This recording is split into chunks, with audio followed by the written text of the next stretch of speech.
മുഖ്യമന്ത്രിയുടെ ജനസമ്പർക്ക പരിപാടി കരുതൽ 2015.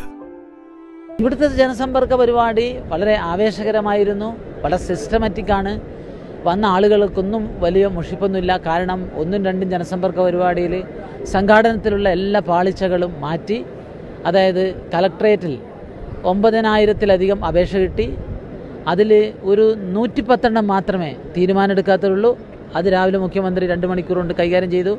ബാക്കി എല്ലാ ആളുകൾക്കും ഇവിടെ കൗണ്ടറിൽ വന്ന് അവരുടെ തീരുമാനം, അവർക്ക് കിട്ടിയ നോട്ടീസ് അനുസരിച്ച് അവരുടെ ആനുകൂല്യങ്ങൾ, അവരുടെ APL BPL കാർഡാക്കിയത്, അവർക്ക് പെൻഷൻ അനുവദിക്കപ്പെട്ടത്, അതിൻ്റെ ഉത്തരവ് വാങ്ങി അതിൻ്റെ ചെക്കും വാങ്ങി പോകാൻ പറ്റുന്ന വിധത്തിലേക്ക് ഇതിനെ വളരെ സിസ്റ്റമാറ്റിക്കാക്കി മാറ്റി എന്നുള്ളതാണ് ഇവിടുത്തെ സംഘാടനത്തിൽ കണ്ട ഒരു മികവ്.